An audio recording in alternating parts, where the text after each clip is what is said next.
Hey everybody, you're watching Hyper Tiger XT. My name is Tiger, and in case you were wondering, the XT stands for I am a great big wussy pants. Did you know that? Like, I don't really mind physical activity, and I don't shy away from needles or anything like that, but I kind of don't like being scared, which is a massive, massive understatement, actually, because I thoroughly hatefully hate being scared. Or at least, I think I do. I mean, I used to hate it a lot more than maybe I do now. You see, there's this person that I've been hanging out with and having a lovely, wonderful time, and this YouTube meat bun, this human delight, absolutely adores horror films, the gorier the better. And because I like to experience the things that other people enjoy, especially if I really enjoy those people, I've been sitting down and trying out some spooky cinematography with my friend. So far I've watched Final Destination 3, and I spent the vast majority of my time watching that one, peeking out from under a blanket and hiding under it again, just in case I might accidentally see the inside bits of a person on their outside, because I desperately dislike that. I also watched a film called Stoker, which is like this psychological thriller kind of thing, and unlike most films where you get this tension release dynamic going on, in Stoker, the tension just builds and builds and builds and builds until you get this final moment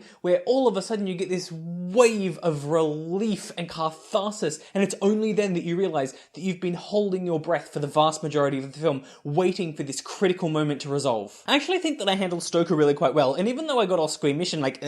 during Final Destination, it's not so much that I was scared as it is that I get squeaked out really easily. But Sammy, which is the name of the person who I was watching the films with, and who is like one of the nicest people in the whole world, and whose stuff I will link in the sidebars over and over and over and over and over again until you all go and check him out because he's really neat. Sammy made sure that I was okay during all of the films. He was kind of like comforting me and making sure that I didn't want to pause it or just plain stop watching because I didn't feel okay, and it's just occurred to me, like pretty much just right now, that that's actually possibly a way of Sammy showing that they care about me, which I should have realized before, but I didn't, so that's very interesting, and I'm kind of glad that I've realized it now, but I am babbling. So I'm going to ask you a question, which is, what other horror films should I watch with Sammy? Now, please don't just state gore-fests when you're answering this, but other things as well, like psychological thrillers or slasher flicks that aren't super gory or anything like that, and I will see if Sammy's up for watching them, and I will tell you all about me having watched them later on.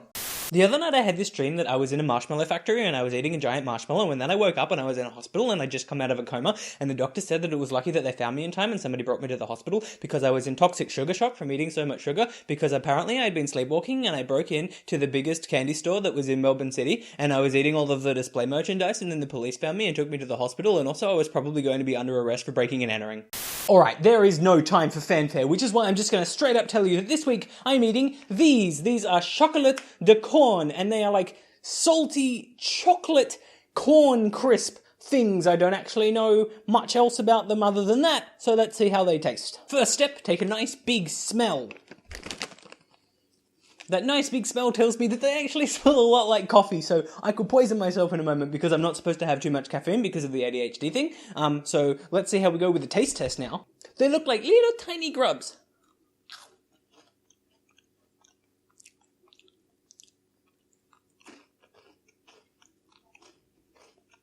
Alright, now that they're in my belly, I can tell you that they like this really weird and delicious and amazing combination of savoury and sweet, but they don't, as advertised, taste like what I imagine salty chocolate would taste like, and they don't, like they smell, taste like coffee, or what I imagine coffee should taste like, because I certainly haven't ever drunk coffee and nearly poisoned myself with it before. No.